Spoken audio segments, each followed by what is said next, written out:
Right. And now it's my honor to introduce our final speaker panel. Eva Nisa, if you can put your video presentation comes on and all of that works while I am introduce you.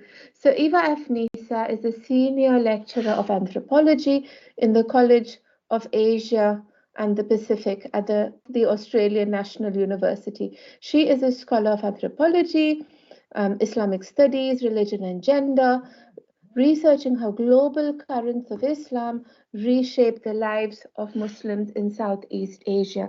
And today she's going to talk to us about how Indonesian women, ʿUlamāʼ, go online amid COVID-19. So I'm really excited to hear your paper. Eva, let's see whether the technology works. Perfect, we can see your presentation. Over to you. I will flash my screen, my colored cards as usual. Over to you, Eva. Wonderful. Thank you very much, Dr. Saria, for your very kind introduction. Thank you, Professor Gary Band, for organizing this wonderful conference, and to everyone who are joining us today. It's night here in Canberra. My talk will closely focus on the voices and activities of Indonesian women ʿUlamāʼ, Muslim scholars, during the COVID-19 pandemic, which we understand has impacted men and women differently. The COVID-19 pandemic, which has affected traditional religious gathering practices, has led to creative solutions to social proximity restrictions. Many women ʿUlamāʼ have been forced by the situation to adopt and also adjust to digital religion. Right, so these are the focus of my presentation. I have to mention here too that this is a work in progress. So let's see what will happen. So as the previous speakers have mentioned, governments worldwide have imposed restrictions in the name of public health, including the cessation of gatherings in places of worship. These restrictions have had significant impact, especially on Muslim women, female religious authority, and their religious gatherings in Indonesia, and of course many parts of the world. Wilkins, Laflame, and Thiessen mentioned that, quote, novel coronavirus will most likely hit effectively religious populations harder than the non-religious, unquote. And many studies have mentioned as well that women have higher levels of religious involvement and attachment to religious groups. Scholars focusing their work on gender differences in religious activities from diverse religious traditions, for example, also often emphasize this aspect that women are more religious than men, although there is some discussion that this phenomenon is culture specific.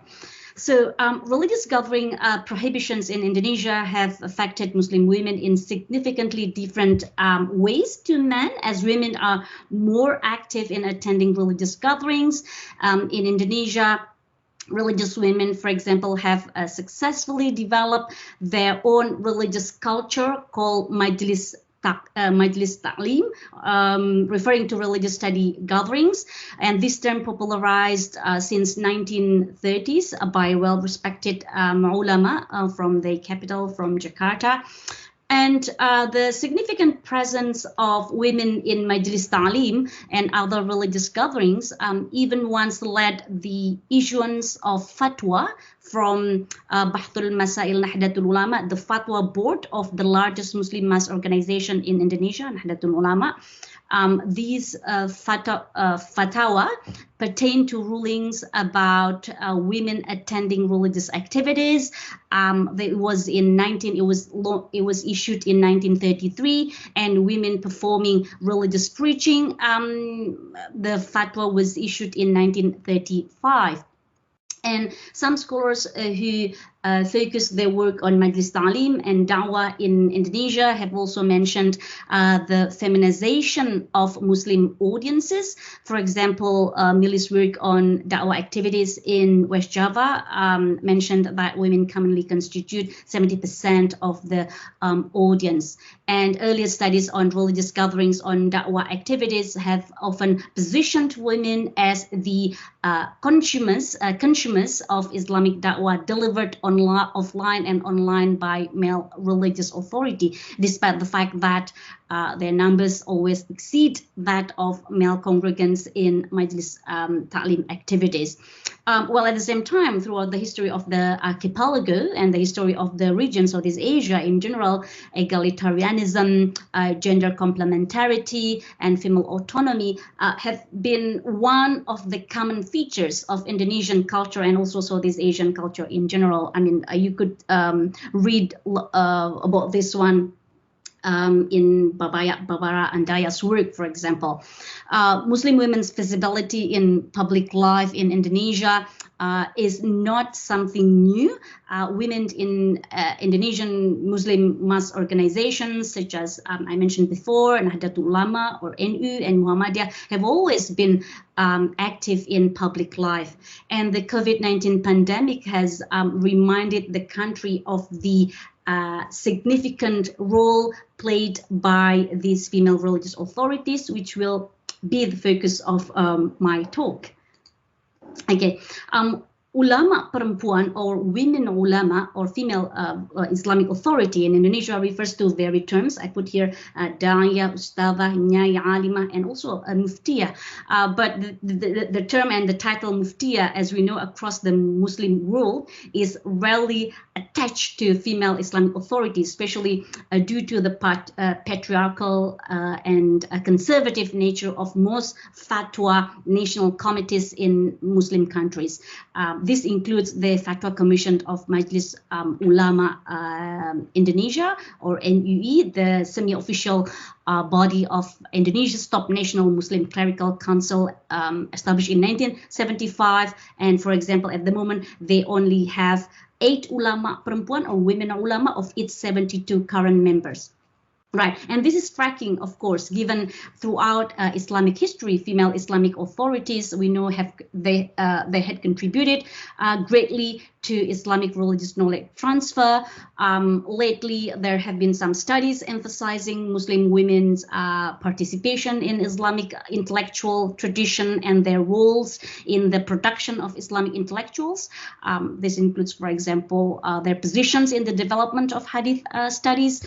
Ruth Rode, Asma Said, and Muhammad Nadwi, they all have written a lot on this one. Said, for example, mentioned that during the first Islamic century, we can see women's participation in the development of traditional knowledge, especially in hadith transmission.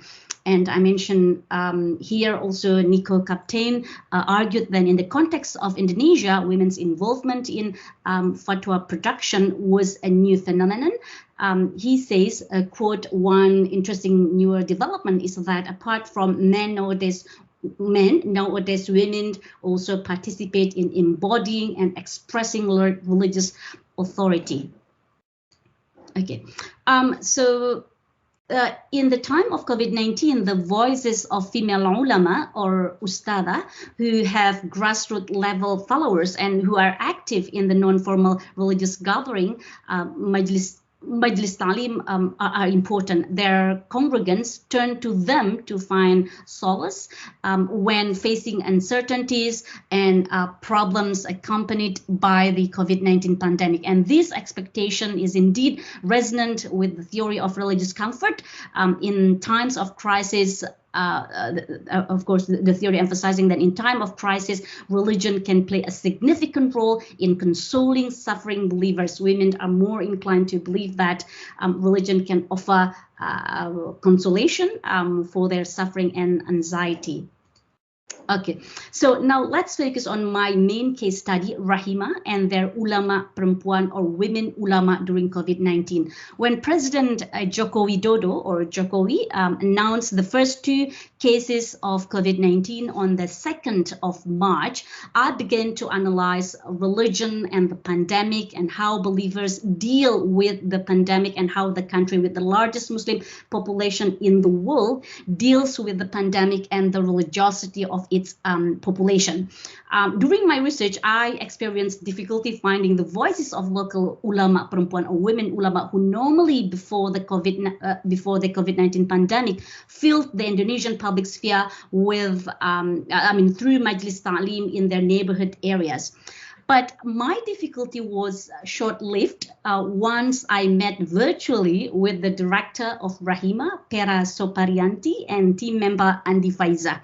It had struck me how local women ulama have been proactive in their endeavor to help their constituents facing the COVID-19 pandemic.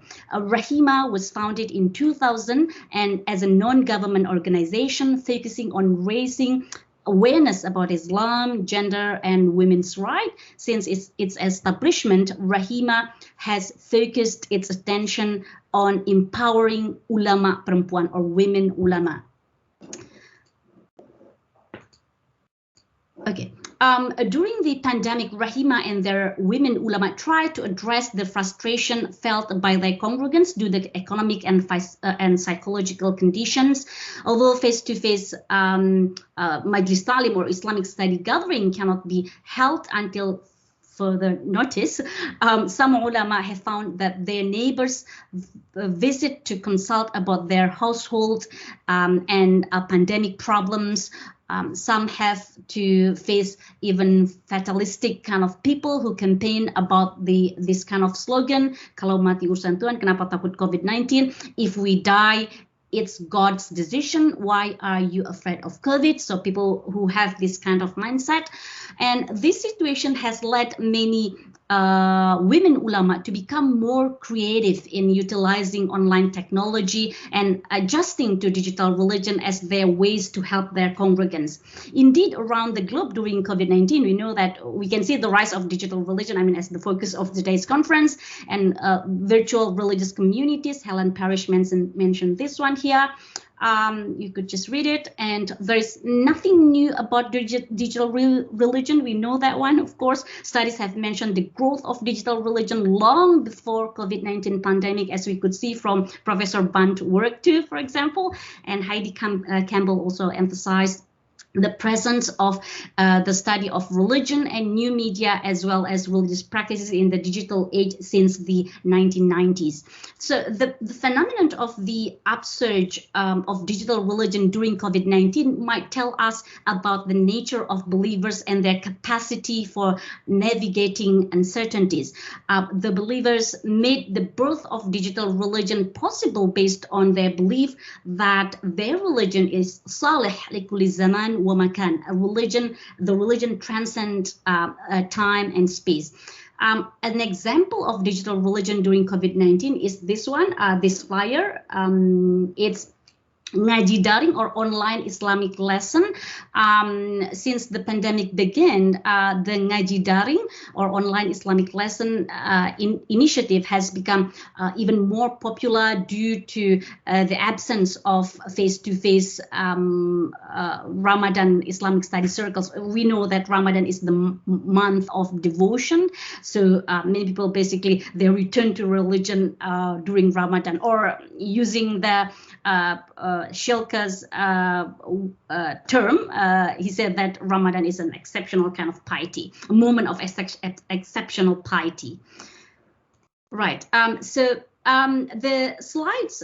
slides and the following slides will focus mainly on women ulama under Rahima and YouTube.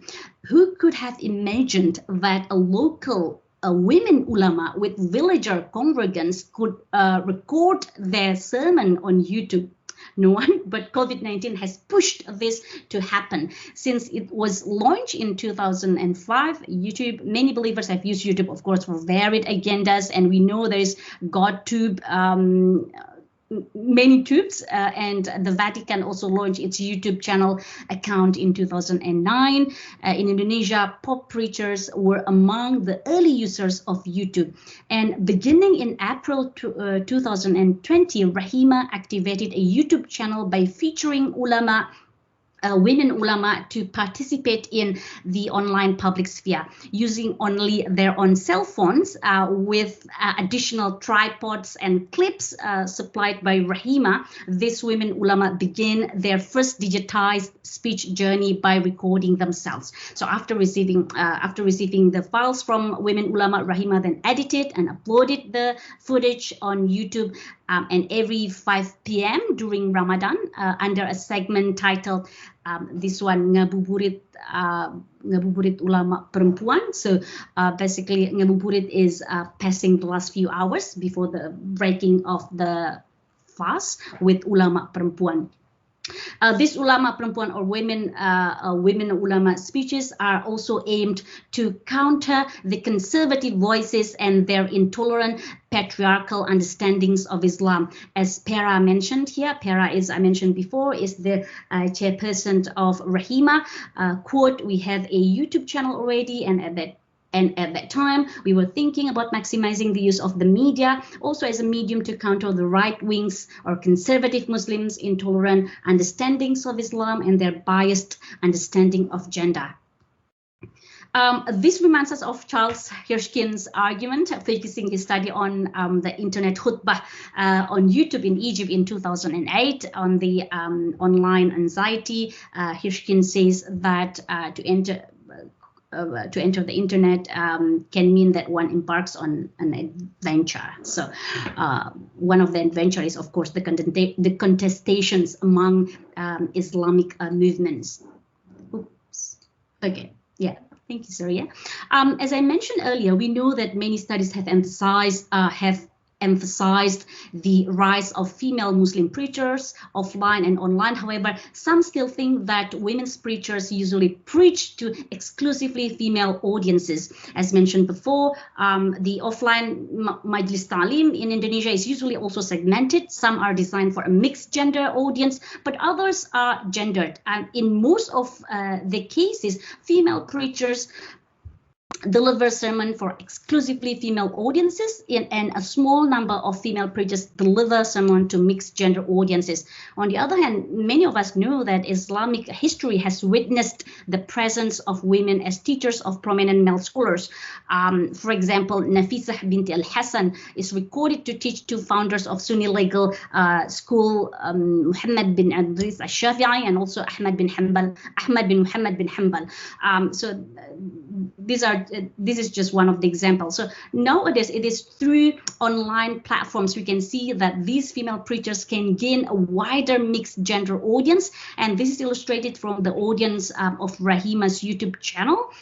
It is also noteworthy that Rahima women ulama have their own kind of character aligned with Rahima's main focus on gender, Islam, and women's rights. Therefore, of the 103 videos uploaded on YouTube, 87 of which are delivered by female preachers, and the focus of the sermon is on issues pertaining to Islam and women's rights. And this includes a sermon by this Nyai, by this female religious authority.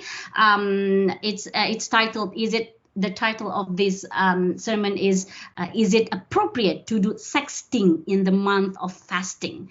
And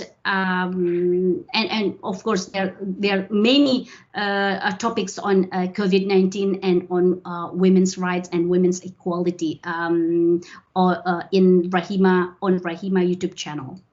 Okay, so YouTube has transformed the way these women ulama communicate in the time of the pandemic. It is noteworthy, however, that their audience is still segmented.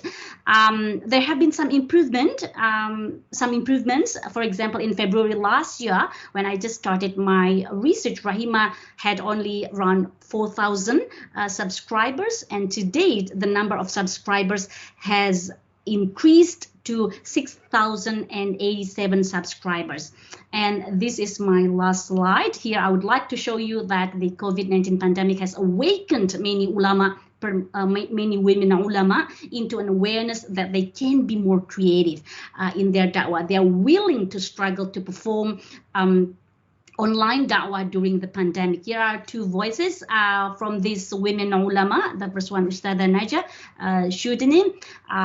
She said, praise be to God. There is a lesson that we can get from the pandemic. First, I learned about Zoom. Second, I dared to speak on Zoom. And the second one, Nyai Umi, she said, quote, recording a sermon video turns out to require extraordinary skills. My phone even broke because it fell twice from the tripod when I recorded my sermon. I had to borrow my husband's phone to shoot my video. So, and the chart, this chart, as can be seen from this chart too, their online presence mediates and strengthen their usual congregants' solidarity during the pandemic. The congregants cannot meet and listen to sermon in person, but they can still interact with their beloved teachers online by watching their teachers' YouTube sermons. This is evident in their Jama'ah-based WhatsApp group, congregants-based WhatsApp group, where the YouTube sermons are circulated widely and viewed by members of the groups. You could see here there's WhatsApp. So they put the link of their recorded video on the WhatsApp group, and then so people, all their congregants can see that they can just click it and they can watch their teachers' recorded video. So, okay. So there has been a widespread tendency among Muslim communities for male ulama to monopolize the traditions of ulama'ship and Islamic knowledge. Indonesia is not immune from this tendency, despite the long-rooted presence of ulama perempuan in the archipelago. The role of ulama perempuan is especially crucial in providing religious guidance to help their local-based constituents facing problems and uncertainties accompanied by the COVID-19 pandemic. And my paper demonstrates the creativity of women ulama of Rahima, an NGO that is pioneering to empower progressive women ulama and adjusting to digital religion to help their congregants navigate the unprecedented situation brought by the COVID-19 pandemic. This form of digital religion has enabled the voices of local women ulama, who are most often confined in engaging with their local female congregants, to reach a wider digital religion audience. And the nature of digital religion, especially on YouTube, has enabled their voices to travel transnationally too, reaching their loyal congregants as well as genderless and classless audiences. And the presence of these women ulama on YouTube also demonstrates the significant development in women's discourse and Islamic gender understanding in Indonesia, from the fatwa regulating women's presence in public religious scene in the 1930s, I mentioned before, to their today's present in the offline and online public sphere. I should stop there. Thank you very much. Thank you very much indeed, Eva. I think fascinating paper, and it really shows women's agency. And I'm a feminist scholar myself, so I'm only going to want to heap praise on you. But it also makes me think about my grandparents in their 80s in a village, very Roman Catholic, and overnight they learned how to attend mass, digitally online, and they loved it, although they missed the company. So thanks to all our speakers, presenting on time